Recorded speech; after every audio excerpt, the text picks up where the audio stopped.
오늘 지난주에 이어서 사대교회에 대한 말씀인데, 이 사대교회 말씀을 여러 번 봤지만 말씀을 볼 때마다 하나님께서 깨닫게 해주시는 여러 가지 은혜들이 있어요. 그래서 저도 준비하면서 참 은혜가 넘치는데, 이 사대교회가 살아있지만 죽어있다 이렇게 말씀하잖아요. 왜 살아있는데 죽어있을까?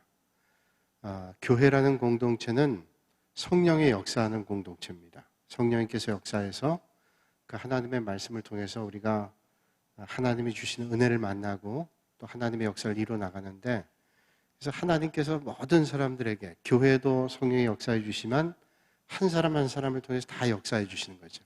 그래서 오늘 저와 여러분들이 성령의 충만함을 받아서 하나님께서 맡겨주신 일들을 감당하는 겁니다. 그래서 한 사람 한 사람이 성령님 주시는 은혜가 충만한 게 참 중요하단 말이죠.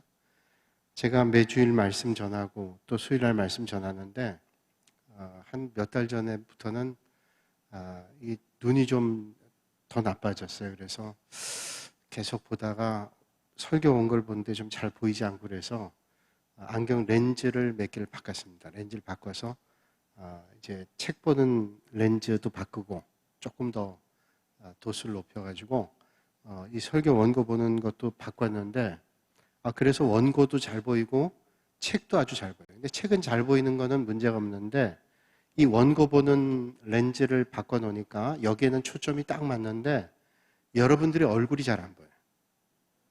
그래서 뭐 얼굴은 좀 안 보여도 앉아 계신 거 다 아니까 괜찮겠다는데, 한 주, 두 주 해보니까 이게 너무 불편하더라고요. 상당히 불편해요. 저는 그렇게 느껴질 거라고 생각하는데 너무 불편합니다. 그래서 다시 옛날 안경 꼈어요. 왜냐하면 저는 그냥 원고 잘 보이고 여러분들이 이렇게 보면 될 거라고 생각하는데, 여러분 얼굴 하나하나가 안 보이면 이게 안 되더라고요. 어떤 느낌을 받냐면 벽에다 대고 설교하는 것 같아요.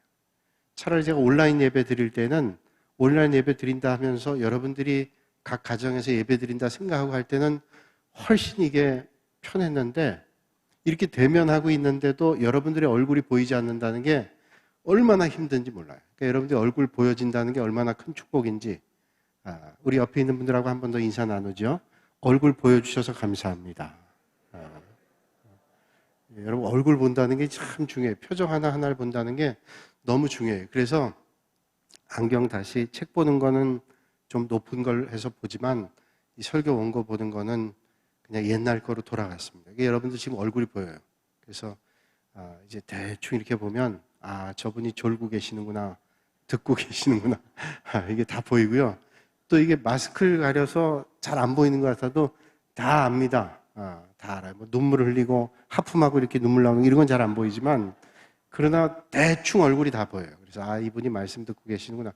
이게 뭐냐면 성령의 역사하셔서 우리가 주고받는 거, 하나님의 말씀을 전한다는 게 전하기도 하지만 이게 서로 피드백이 되는 거예요. 주고받고 하는 거죠.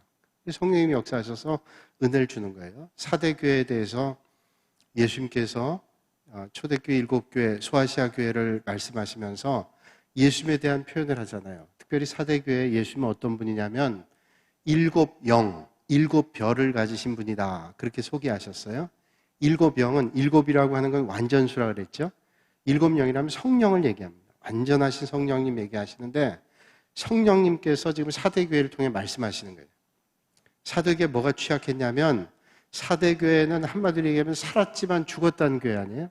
그 말은 뭐냐면 성령의 충만함이 없다는 거예요. 성령의 역사하심이 없다는 거예요. 왜 성령의 역사하심이 없을까요? 하나님의 말씀이 없어요, 그 안에. 7별이라고 하는 것은 7교회 지도자를 얘기하는데, 7교회 지도자, 그 지도자들이 하나님 말씀 전해주는데, 이 사대교회 하나님 말씀을 전하는 그 말씀이 온전하지가 않았어요. 그래서 사대교회가 하나님의 말씀에 풍성함이 없고 성령의 역사하심이 없었기 때문에 살았지만 죽은 거다, 그렇게 말씀하시는 거예요. 사대교회를 한마디로 얘기하면 죽은 교회다, 숨이 붙어있는 것 같은데 죽은 교회다, 이런 말씀이죠. 자, 여러분들은 다 살아계시잖아요. 의학적으로 얘기한다면 살아있는 게 뭘까요? 제가 한때 공부한 적이 있는데, 의학적으로 우리나라에서 살아있다라고 하는 건 어떤 사람을 살아있냐 하면, 병원에 수십 년을 누워 있어도 심장이 뛰고 있는 사람은 살아있는 겁니다. 근데 심장이 멈추면 죽는 겁니다. 그러면 심장이 뛰어있는 한은 사람이 살아있는 거예요. 그 사람이 수십 년을 병원에 누워 있어요. 그런 분들을 우리는 뇌사 상태에 있다 그러죠. 뇌사. 뇌사는 뭐예요? 뇌가 죽은 거예요. 뇌가 죽어 있지만 심장이 뛰면 살아있는 겁니다.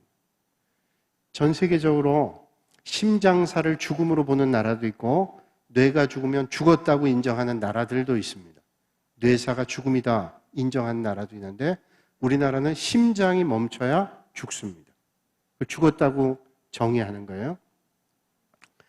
자, 그런데 이제 한 몇십 년 됐어요. 그 죽음에 대한 텔레비전에서 토론회를 했는데 그 토론에 의학자들 몇 분 나오고 또 신학자도 나오고 또 윤리학자, 철학자도 나오고 또 일반 또 학문을 한 사람도 나오고 몇 사람 나와서 토론하는데 의학자들 가운데 이런 얘기를 하는 거예요.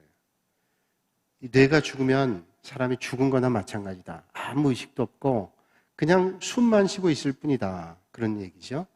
거기 나와 있던 분들은 숨만 쉬고 있는 사람의 삶의 질이라든지 그 가족들이 당하는 고통이 얼마나 큰지 아냐. 그렇죠, 여러분. 누군가 뇌사 상태에 있어서 병원에 입원해서 기계적인 도움을 가지고 숨을 쉬고 있다면 그 경비가 얼마나 많이 들 것이고 고통이 얼마나 크겠어요. 사람에 따라 다르겠지만 그래도 우리 부모님이 또는 내 형제 자매가 숨이 붙어 있는 것만으로도 기대를 가지면서 희망을 간다. 틀림없어요.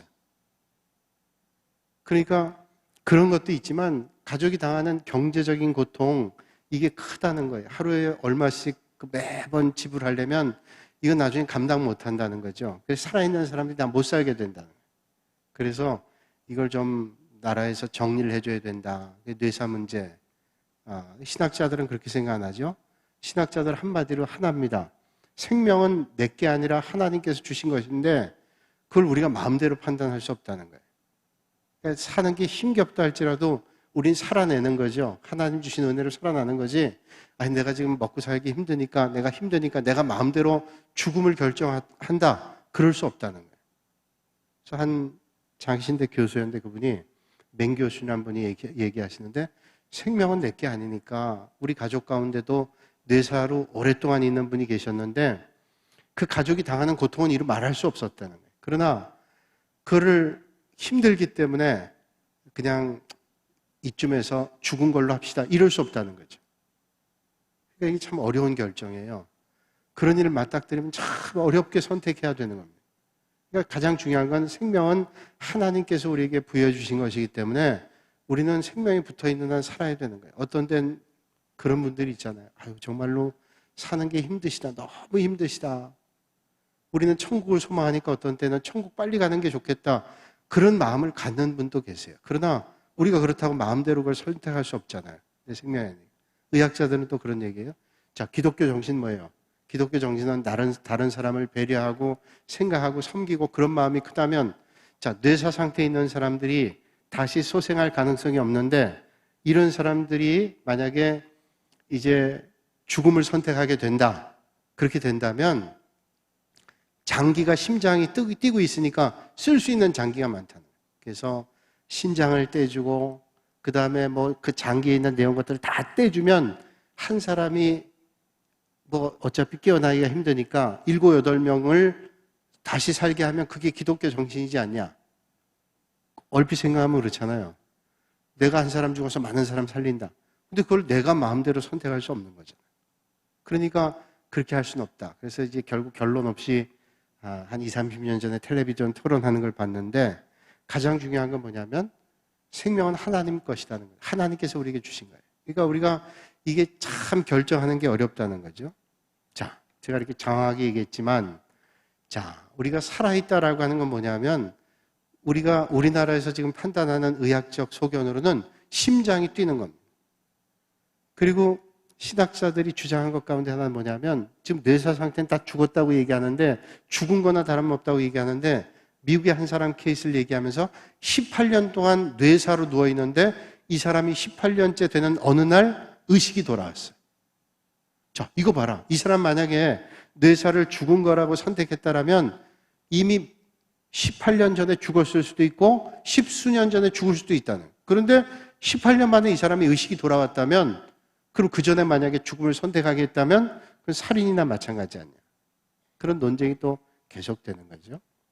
자, 죽음이라는 게 심장이 멈추는 거냐, 뇌가 멈추는 거냐, 지금도 논쟁이 계속돼요. 합리적인 판단이 우리는 옳다고 생각하지 않아요. 전 적어도 우리가 판단할 때 합리적인 게 좋을 수도 있지만 모든 것을 합리적인 판단으로만 선택하면 안 되는 거죠. 자, 그렇다면 제가 왜 이렇게 말씀드리냐면 영적인 판단, 오늘 4대 교회가 틀림없이 있어요. 4대 지역에 4대 교회가 있는데 4대 교회가 살아있지만 죽었다라는 건 뭘까요? 이건 죽었다는 거예요. 이 교회는 살아있는데 살아있다고 눈에 보이지만 죽은 교회라는 거예요. 그건 뭐냐? 말씀하신 대로 7영, 7별 가지시니가 말씀하셨죠. 성령의 역사하심이 없어요. 그러니까 오늘 주님이 4대 교회를 향해서 죽었다고 판단하시면서 이렇게 말씀하죠. 내 행위를 아노니 내가 살았다 하는 이름은 가졌으나 죽은 자로다. 4대 교회는 살았다고 그러지만 그런 이름은 가졌지만 죽었다. 주님이 판단할 땐 죽었다는 거예요.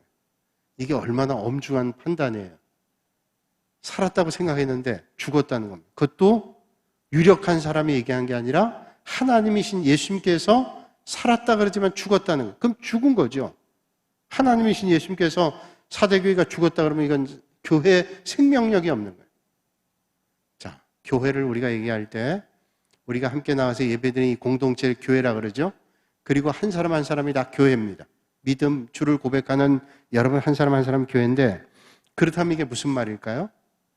자, 우리가 예배드리는 공동체를 교회라고 본다면 교회 조직이 있습니다. 교회 안에 조직이 있죠? 교회 안에 여러 부서도 있고 여러 사람들이 있습니다. 교회 조직은 있지만 그 안에 생명이 없다는 거예요. 그러니까 교회라고 하는 이름을 걸고 있지만 생명이 없어요. 그 생명이 없다는 건 뭐예요? 성령의 역사하심이 없고 주님이 없다는 겁니다. 예배당은 서 있고 교회 조직은 돼 있는데 주님이 없어요. 생명력이 없다. 심각한 문제죠. 그러니까 죽은 겁니다. 살아있다고 보이지만 죽었다는 거예요. 아마도 이걸 우리가 좀 더 깊이 생각해 본다면 저들이 하나님의 말씀대로 살려가는 영적인 몸부림이나 갈망이나 애씀이나 힘씀이나 이런 것들이 없었던 것 같습니다. 그럼에도 불구하고 그 교회가 행정적으로나 사무적으로 그런 일들은 진행했던 것 같아요. 교회라는 이름을 가지고 있으니까. 그런데 이 교회 성령의 역사가 없고 하나님의 말씀에 충만함도 없고 사랑의 수고와 섬김도 없고 그래서 이 교회는 살아있지만 죽은 교회와 같았다 이렇게 말씀합니다. 그러면 우리가 참 심각하게 생각이 들잖아요. 우리 교회는 어떤가 생각해봐요. 이 땅에 있는 많은 교회들이 그런 기준으로 볼 때 어떤 평가를 받게 될까라는 것을 생각해보게 됩니다. 조금 더 생각을 확장해봐서요. 우리가 믿음 생활하면서 착각하는 것 가운데 하나는 거룩하게 행동하는 것을 거룩하다고 생각할 때가 있어요. 거룩하게 행동하는 것이 거룩하다고 착각할 때가 있다는 거예요. 자, 거룩하게 말하는 것이 거룩하다는 생각을 하는 겁니다. 그렇잖아요. 이왕이면 좀 거룩하게 말하는 게 좋죠. 믿음에 있는 사람들이 거룩하게 말하는 게 좋죠. 근데 내용은 하나도 없는데 거룩하게 말하는 것을 마치 자기가 거룩한 것이라고 착각한다는 거예요. 성경을 보면 대표적인 사람이 나오죠. 바리새인들, 유대 바리새인들. 거룩하다 그러고 나는 저들과 같지 않아서 다행이라고 하고 많은 사람 앞에서 보이는 데서 기도하고 많은 사람 앞에서 보이는 것으로 드러내려고 하고 그리고 정말로 큰 문제는 뭐냐면 이 사람들이 거룩하게 행동하는 것을 거룩하다고 착각했던 것 가운데 가장 중요한 게 뭐냐면 자기들이 볼 때 그렇지 않다고 하는 사람을 정죄하는 겁니다. 자기의 자로 가지고 정죄하는 거예요. 자기 기준 가지고 정죄하는 겁니다. 이게 바로 큰 문제예요. 거룩하다고 착각하는 게 뭐냐? 나는 거룩한데 저 사람들은 거룩하지 않아. 자기의 잣대를 가지고 정죄하는 겁니다. 주님께서 말씀하죠. 그래서 길거리에서 기도하고 나는 저들과 같지 않아 참 감사합니다. 그랬던 그 사람에게 주님께서 뭐라고 말씀하세요? 오히려 창녀와 세리 이런 사람이 너보다 낫다. 주님이 보시는 눈은 다르다는 거예요. 그러니까 아마 사대교회는 교회 조직은 가지고 교회 모습은 가지고 있었지만 성령의 역사하심이 없고 하나님의 말씀에 충만이 없고 사랑의 섬김과 수고가 없는 껍데기뿐인 교회였다라고 하는 거예요. 그래서 살았지만 죽었다라는 거예요. 주님은 그래서 저들을 향해서 얼마나 역겨웠던지 회칠한 무덤 같다 말씀하죠. 회칠한 무덤, 문자 그대로입니다. 무덤에다 회를 칠했어요. 그래서 겉에서 보면 하얗고 깨끗해 보입니다. 근데 속에는 지금 시체가 썩고 있는 거예요. 그게 회칠한 무덤이잖아요. 너희가 지금 거룩하다고 하지만 네 속은 썩어서 지금 냄새가 나는데 덮어놓고 있다. 가증스럽다. 역겹다. 주님이 말씀하시다. 자, 그래서 사대교회를 죽었다라고 얘기하는 겁니다. 또 사대 지역의 사형 선고를 조금 생각해 봐야 돼요. 사형 받게 될 흉악범들을 사형하기 전에 주는 고통이 있는데 그 고통이 어떤 고통이냐면 죽은 사람 시체죠. 시체하고 같이 묶어놓는 겁니다. 여러분, 그런 형벌이 얼마나 큰 형벌이겠어요. 산 사람을 죽은 사람과 같이 묶어놔요. 얼마나 고통받다 죽는 거예요. 결국은 죽이지만 산 사람을 죽은 사람과 묶어놓고 고문을 하고 때리고 묶어놓으면 멀리서 그 사람을 보면 이제는 기진맥진해서 죽은 사람만 똑같습니다. 죽은 사람하고 묶여 있는 거예요. 그러면 저 사람이 살았냐 죽었냐 이렇게 얘기하죠.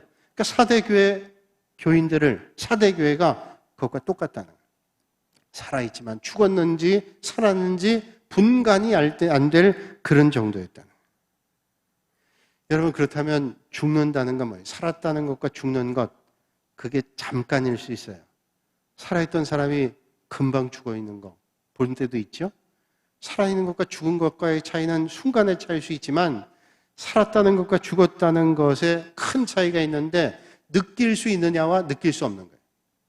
여러분, 죽은 사람은 아무것도 못 느껴요. 창피한 것도 못 느끼고요.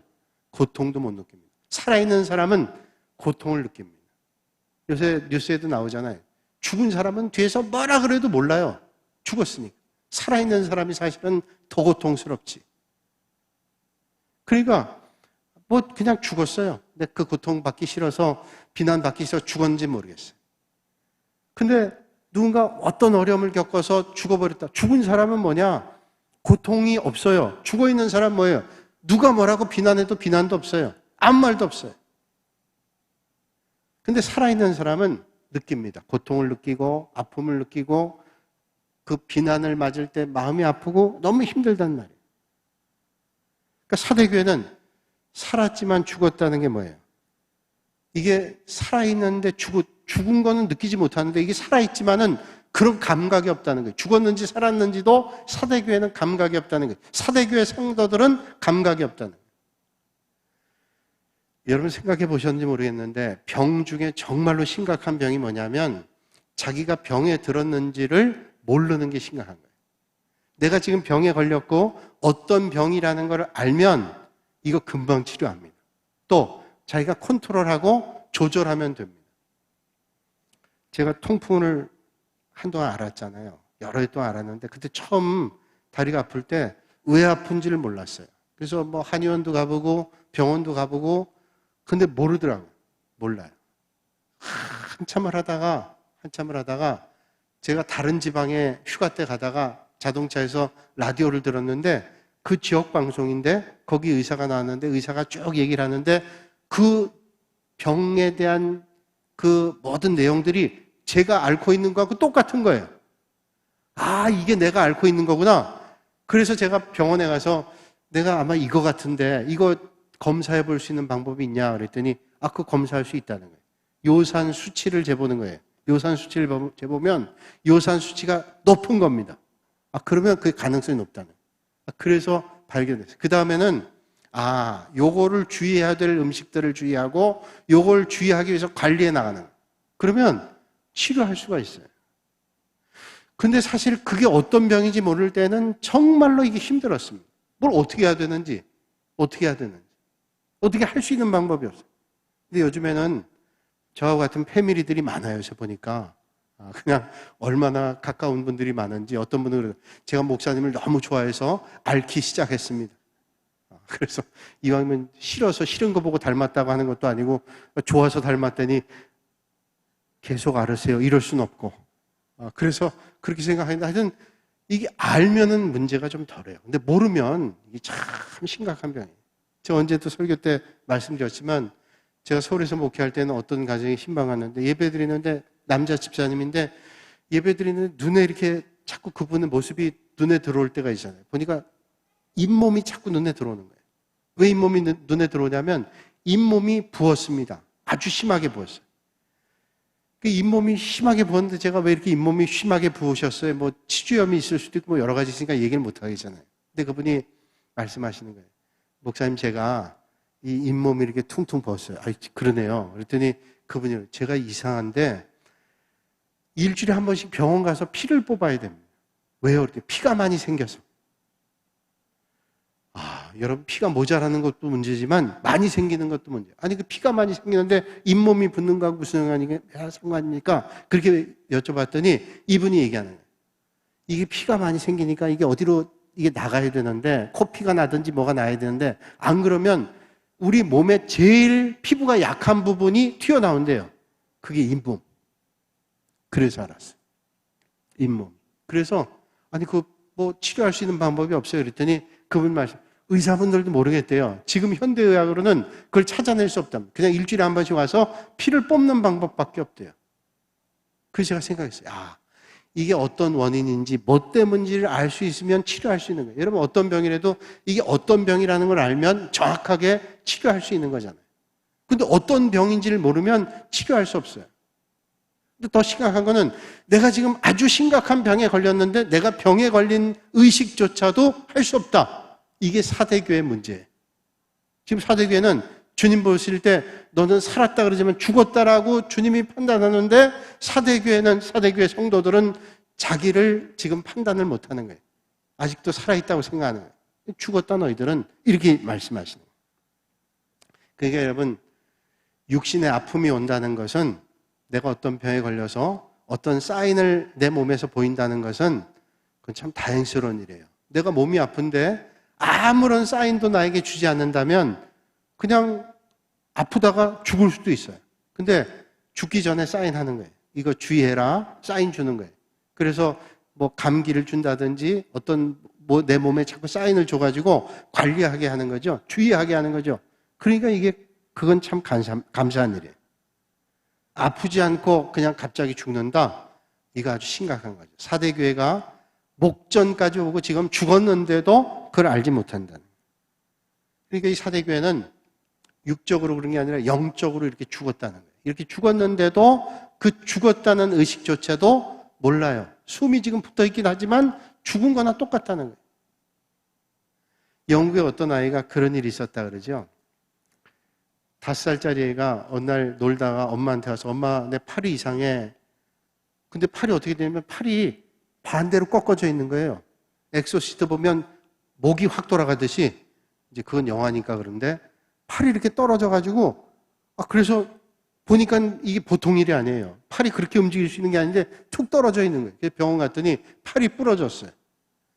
여러분, 팔이 부러지면 얼마나 고통스러워요. 그런데 얘가 고통을 못 느끼는 거예요. 하여튼 그래서 병원에서 치료받았어요. 이상하다. 그거 상당히 아플 텐데 왜 고통을 못 느끼나? 치료했어요. 그또 세월이 흘러서 2년 지나서 7살이 됐는데 애가 방에서 놀다가 나오는데 발을 쩔뚝쩔뚝거리고 나오는 거예요. 왜 그러냐 그랬더니 모르겠어 엄마. 병원에 데려갔어요. 병원에 갔더니 넓적다리가 이 허벅지 있는 데가 금이 갔어요. 그거 얼마나 고통스러운데요. 근데도 느끼질 못하는 거예요. 그때까지 이게 도대체 뭔지를 몰랐는데 나중에 이게 발견된 병인데 갱글리 뉴로파디라는 병이에요. 갱글리 뉴로파디. 이거는 통증이 와도 느끼질 못한대요. 이거는 아직도 치료할 수 있는 방법이 없대요. 그러니까 팔이 끊어져도 금이 가도 통증을 모른다. 만약에 그러면 어떻게 돼요? 팔이 떨어져 나가도 통증을 모른다 그러면 어떻게 하겠어요? 지각이 없는 거죠. 전혀 느껴지지 않는 거예요. 아파도 아픈 것을 느끼지 못하고 고통을 고통이라고 느끼지 못한다면 그건 좋은 일이 아니라는 거죠. 그래서 제가 새벽 기도도 말씀드렸지만 코로나19 증상 가운데 하나가 후각을 잃어버린다는 거죠. 후각을 잃어버리면 좋은 점도 있긴 해요. 그런데 이게 감각 기능이 하나씩 사라지게 된다는 것은 건강하지 않다는 거예요. 영적으로도 마찬가지. 그러니까 아플 때는 아픔을 느껴야 되고 그래야 조심하죠. 막 뜨거운 열기가 있을 때 아우 뜨거워 그래야 피하죠. 차가운 게 오면 아우 차가워 이걸 피해야 되는데 뜨거운지 차가운지 모르면 동상에 걸리기도 하고 화상을 입기도 하는데도 전혀 느끼지 못한다면 심각한 거예요. 그러니까 영적인 차원에서 사대교회는 이런 것들에 완전히 무뎌 있어요. 살았지만 죽은 교회라는 거예요. 교회 모양은 있지만 지금 전혀 아픔을 느끼지 못할 정도, 누가 얘기해도 들을 수 없는, 치료될 수 없는, 회복될 수 없는 아마 그런 지경에 빠진 것 같아요. 그런데 아무 이상이 없는 것처럼 착각하고 있었다는 사대교회가. 중세교회, 우리가 타락을 얘기하죠. 중세교회 타락. 그래서 1517년에 마틴 루터가 종교개혁을 하죠. 사실은 1517년에 마틴 루터가 종교개혁하기 전 100년 전에 체코라고 하는 나라에, 옛날에는 체코슬라바키아죠. 체코의 후스라고 하는 얀 후스라는 사람 통해서 종교개혁이 이루어졌습니다. 근데 이제 유럽이 중심이었으니까 그 당시에 마틴 루터가 종교개혁을 할 때 개혁이 일어났는데 비텐베르그 성당 벽에다가 이제 95개조 반박문, 로만 카톨릭 교회에 대한 잘못된 것을 대해 지적을 하죠. 그 가운데 하나가 뭐냐? 면죄부 판매입니다. 면죄부. 중세교회 타락의 가장 대표적인 게 면죄부 판매예요. 면죄부 판매 뭐냐? 그 당시에 성 베드로 성당을 짓기 위해서 돈을 모아야 되는데 헌금 가지고 안 되는 거예요. 그래서 면죄부를 판매한 겁니다. 면죄부를 판매하는데 그 면죄부는 뭐냐? 여러분 조상 가운데 친한 사람 가운데 죽었어요. 캐톨릭 교회는 천국과 지옥 사이에 연옥이라는 게 있지. 연옥에서 심판을 받기 위해서 준비하는데 이 사람이 이제 잘했다는 게 많으면 천국 가고 그렇지 않으면 지옥 간다는 거예요. 연옥에 대기하고 있는데 만약에 살아있는 가족이, 자식들이 누군가가 자기의 이름으로 헌금을 하면 그 헌금이 땡그랑하고 헌금자루에 떨어지는 순간 연옥에서 지옥 갈 사람이 연옥에서 천국으로 간다. 이게 우리가 세계사에서 배운 면죄부란 말이에요. 이게 잘못된 거죠. 누군가 헌금했기 때문에 자기가 한 것도 아니에요. 누군가 한 것 때문에 자기의 죄가 면해지게 된다. 이거는 성경에도 나와 있잖아요. 그게 성경에 나와 있다면 그걸 누구도 부인할 수 없지만 성경에 나와 있지 않은 것을 얘기한다는 건 이단이잖아요. 잘못된 얘기입니다. 그래서 마틴 루터가 이건 아니다 라고 논쟁을 하기 시작했어요. 이것 때문에 마틴 루터가 파문되게 되고 그래서 결국은 이제 개혁, 리폼드 처치라고 하는 프로테스탄트 개신교가 그때 나오게 되죠. 근데 중세교의 타락이 뭐예요? 중세교의 타락은 여기 있습니다. 외적인 일에 연연하는 거예요. 그의 내면적인 일보다 외적인 일에 연연하게 되면 살아있지만 죽어질 가능성이 많다는 거예요. 여러분 우리가 신앙생활 할 때에도 외적인 요소도 중요합니다. 그러나 외적인 요소 신경 쓰다가 내적인 것들이 다 무너져 버리면 그건 아주 심각한 문제예요. 여러분 바라기는 외적인 것도 힘쓰지만 여러분 내적인 영적 성장을 힘쓰실 수 있는 여러분들이 되시기를 주님의 이름으로 축복합니다. 성경에 보면 무화과 나무 이파리가 많은데 주님께서 제자들 앞에서 저주하잖아요. 무화과는 뭐예요? 열매를 얻는 나무입니다. 근데 무화과 나무가 열매는 많은데 거기에 열매가 없다. 이파리는 많은데 열매가 없다 그러면 이건 아무짝에 쓸모없는 거예요. 열매를 얻기 위한 나무에 열매가 없다. 쓸모없는 거 아니에요.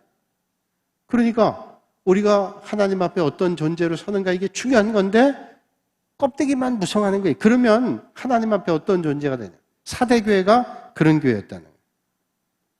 우리 교회도 마찬가지. 생각해보면 교회가 신앙생활 잘 섬길 수 있도록 노회가 교회 여러 교회가 모여서 노회가 만들어지고 노회가 여러 노회가 모여서 총회가 만들어지잖아요. 그 정신이 뭐냐? 노회는 개교회들이 신앙생활 잘할 수 있도록 돕는 겁니다. 총회는 여러 교회들이 모여있는 노회를 돕는 것이 총회입니다. 그런데 입만 무성해지기 시작하면 어떡하냐? 교권주의가 만연해서 정치적인 싸움만 하는 거예요. 그래서 교회를 잘 신앙생활 하도록 교인들을 돕고 성도들을 도와야 되는 조직들이 정치화되기 시작하면 이게 입만 무성해지는 거예요. 이거 경계해야 되는 거예요. 그러면 우리 교회로 들어가도 마찬가지예요. 교회도 여러 조직이 있습니다. 부서가 있고 기관이 있습니다. 여러 교회 각 교회 기관과 부서와 조직은 왜 있을까요? 교회에 있는 조직과 기관과 부서는 왜 교회에 있어요?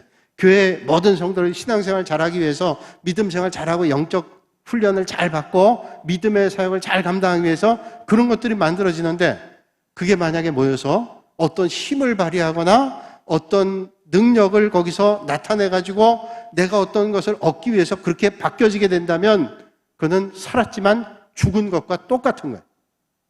심각하게 봐야 돼요. 교회 안에 어떤 기관과 어떤 부서도 주님 몸된 교회를 잘 섬기고 하나님 나라를 이루어야 되는데, 그게 이제 조직이 이제 불가피하게 생겼는데, 거기에 만약에 어떤 힘이 생겨가지고 이 교회 조직을 내가 마음대로 우리의 힘을 이용해서 한다라고 하기 시작하면 이거는 큰일 날 일이에요. 사대교회가 아마도 그런 영향력에 있지 않았을까. 그러니까 교회 조직은 있고 교회는 있는데 성령의 역사가 없어요. 여러분, 이름은 있지만 죽어 있다는 건 뭐예요? 영향력이 없다는 거예요. 이름은 있는데 거기가 죽어 있다. 사대교회가 사대교회라는 이름은 있는데 죽어 있다. 영향력이 없다는 거예요. 교회는 뭐예요? 교회는 세상에서 빛과 소금의 역할을 해야 되는데 교회가 살았지만 죽었다는 건 뭐예요? 영향력이 없어요. 누구를 비난할 것도 없어요. 우리 교회가 존재하는데 세상에서 아무런 영향력이 없다면 우리가 가슴을 쳐야 될 일이죠. 그래서 오늘 사대교회 말씀은 오늘 우리에게 주는 거예요. 교회가 교회란 이름을 가지고 있는데 세상에 빛도 안 되고 소금 안 돼요. 그러면 그건 살아있지만 죽은 것과 똑같다는 거 아니에요? 너무 가슴 아프고 안타까운 일이죠. 어두울 때 랜턴을 켜잖아요. 프레쉬를 켜는데 프레쉬를 켜긴 켰어요. 불빛이 나오긴 나오는데 그게 불빛이 있는 건 보이긴 해요. 그런데 그 불빛이 앞을 비춰주지 않아요. 그게 프레쉬예요. 빛이 보이긴 하는데 전혀 앞을 비춰주지 않을 때가 있어요. 그건 뭐예요? 건전지가 약해요. 그러면 전구의 불빛이 약해요. 그러면 절대로 빛을 비춰주지 않아요. 분명히 불이 켜있긴 켜있는데 영향력이 없다는 거예요. 저게 교회는 교회예요. 그런데 그 교회가 빛과 소금이 안 돼요. 그러면 영향력이 없어요. 오늘 이 시대에 주님께서 우리에게 말씀해 주시는 거죠. 그래서 오늘 우리가 성령의 역사하심을 우리가 따르고 하나님의 말씀을 따라서 살아갈 때 세상을 바꾸게 할 수 있는 거죠. 자, 그럼 어떻게 해야 될까요? 어떻게 해야 우리는 그런 삶을 살아갈 수 있을까요? 믿음 생활하면서 우리가 편한 거 아니란만 찾으면 절대로 안 된다는 거예요. 여러분, 편하고 안일하게 신앙생활하면 이게 좋을 것 같아도 절대로 그렇지 않아요. 그래서 우리가 코비드19를 통해서 깨닫게 되는 게 뭐냐? 야, 이게 몸이 편해지는 게 다 좋은 게 아니라는 거예요. 여러분, 가끔 해변에 갈매기떼들이 죽어 있는 게 있어요. 어떤 해변에 갈매기떼가 죽어 있는데 조사를 해봤더니 왜 그러냐면 관광객이 많이 오는 데인데 관광객들이 오면 관광객들이 과자를 줘요. 그러면 새들이 와가지고요 탁탁 받아가요. 그게 재밌다고 그래요. 과자 사가지고 던져주면 얼마나 많은 새들이 오는지 몰라요. 그런데 관광철이 지나요. 사람들이 더 이상 오지 않아요. 그러면 관계기관에서 그 새들에게 먹이를 주기 위해서 주는데 새들이 안 먹어요. 왜? 과자보다 못하거든요. 안 먹어요. 굶어 죽어도 안 먹어요. 그건 뭐예요? 죽는 거예요. 그러니까 편하게 먹이 먹고 편하게 좋은 것만 먹다가 어떻게 돼요? 죽음에 임박해도 먹질 않아요. 죽는 거예요. 영적인 생각 한번 생각해 보세요. 영적으로 우리가 편하고 또 좀 애쓰지 않아도 그렇게 믿음 생활하는 게 편할 때는 그게 제일인 줄 알아요. 근데 그게 좋은 게 아니죠? 그게 우리에게 영적인 병을 들게 하고 우리를 죽게 한다는 거예요. 그래서 여러분, 박해보다 평안이 계속 오고 우리가 늘어지는 게 더 위험한 거예요. 그래서 무슬림들이 정책 세울 때요, 기독교인들을 박해하는 게 뭐냐면 대놓고 박해하는 게 아니라 그런 지역도 있지만 애시당초 시작할 때 한 600년대 무슬림이 생겼잖아요. 그때 어떻게 했냐면 무슬림에 안 들어오면 불편하다는 걸 자꾸 주는 거예요. 너희들 기독교 얼마든지 가져도 되는데 무슬림을 따르면 너희들이 참 편할 거야. 편하게 믿도록 하는 거예요. 믿음 다 버리는 거예요. 편안한 일 조심해야 돼요. 우리가 주의해야 돼요. 이제 뭐 내일 모레면 교회 소모임 하는 거 이런 것들 다 이제 회복하게 한다 그래요. 이제 우리는 지금 방학 중이지만 이제 권찰이고 성경 공부, 제자 훈련이고 이젠 2주 뒤는 다 할 수 있다는 거예요. 근데 그동안 못하게 했잖아요. 그러니까 우리가 힘써 해야 되는 거예요. 힘써. 어려울 때는 어떻게 되냐? 힘써. 여느 때는 힘 안 써도 그냥 우리가 그냥 참여할 수 있지만 이렇게 어려울 때는 힘쓰고 애쓰지 않으면 예배 생활이나 믿음 생활하기가 참 힘든 거예요. 요즘에 각 교회마다 몇 사람들이나 예배 참석할까?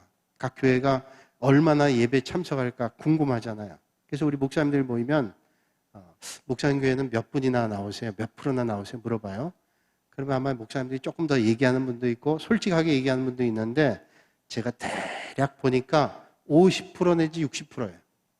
50% 내지 60% 출석이. 저도 정직하게 한번 우리 교인들 한번 우리 매주일 체크해 보니까 몇 프로나 되나 생각해 봐요. 아마 여러분들도 이렇게 둘러보면 별 차이 안 나는데 생각하지만 몇 프로나 참석하냐면 65%에서 70% 정도 참석해요. 숫자가. 조금씩 늘고 있어요. 조금씩. 그러면 예배에 그렇게 참석하지만 그럼 헌금은 얼마나 나? 우리 목사님들도 서로 교회를 이제 운영하고 섬기니까 그것도 심각한 문제 아니에요? 그래서 헌금은 어떠냐? 어떤 교회는 한 90% 됩니다. 85% 됩니다. 어떤 교회는 아주 각별한 교회는 그런 교회도 있어요. 어떤 교회는 100%가 넘는데요. 출석은 한 50% 넘는데. 그거는 수치가 정확한지 어쩐지 모르지만 그래도 꽤 많으니까 그럴 거 아니에요. 왜 그러냐 그랬더니 교회가 이때 어려우니까 나는 더 힘써야 된다. 우리 교인들도 보면요. 11조가 이분이 이렇게 벌이가 되시는지 모르겠는데 여느 때보다 더 하시는 분들이 있어요. 왜 그러나 제가 안 물어봤는데 아마 그런 마음일 거예요. 교회가 어려우니까 내가 조금 더 하자. 그런 분들도 틀림없이 있어요. 우리 교회는 지금 65%에서 70% 정도 나와요. 예배. 그래서 제가 오늘 아침에 우리 문 집사님한테 물었어요. 집사님, 헌금이 우리 교회는 지금 이제 6월까지 본다면 어느 정도 돼요? 한 80%는 넘나요? 90%는 되나요? 이렇게 물어봤어요. 지금 65%, 70% 출석하니까 얼마나 되는지 절반 되는. 집사님이 얘기하는 거예요. 85% 내지 90%는 될 거예요. 아, 그래요? 아, 그럼 참 다행이고 감사한 일이네요. 그러니까 나오는 분들이 힘써하는 거예요. 그럼 온라인 헌금이 있겠나? 목사님, 온라인 헌금은 거의 지금 없어요. 다 예배 드리니까 거의 없고요. 그냥 나오는 분들이 힘써서 하는 거예요. 생각해봐요. 힘들고 어려울 때 어떻게 해요? 힘써 하는 거예요. 힘써. 믿음 생활은 뭐예요? 힘써 하는 거예요. 교회 중직자는 어떤 분이 중직자들은 이 어려운 때 더 예배 생활 힘쓰고 주님 몸된 교회 생각하는 게 중직자들. 초신자들도 힘쓰는 분들이 있지만 아무래도 새가족들은 좀 그래도 덜 하잖아요. 그리고 중직은 우리 교회 중요한 직분이니까 무거운 직분 책임이니까 예배 생활 힘써야 되고 더 그런 거 아니에요. 그러니까 여러분 사대교회가 왜 이렇게 살았지만 죽었나? 힘쓰지 않았어요. 성령의 역사하시면 기대하지도 않고 충만함도 없었어요. 오늘 이 시대는 우리가 생각해보면 우리의 믿음을 다시 한번 돌아볼 수 있는 기회예요. 더 돌아보고 우리가 더 이런 때 어떤 믿음의 자세를 가져야 되냐? 사대교회를 통해서 깨닫게 되죠. 오늘 저와 여러분들이 오늘 말씀을 통해서 우리의 믿음을 돌아보고 더 주님 앞에 예배드리기를 하나님 사모하기를 주님 몸된 교회 섬기기를 주님의 일들 감당하기를 그런 걸 힘쓸 수 있는 여러분들이 되시기를 주님의 이름으로 축복합니다. 이 시간 우리 한 3분 동안 한번 같이 기도했으면 좋겠습니다.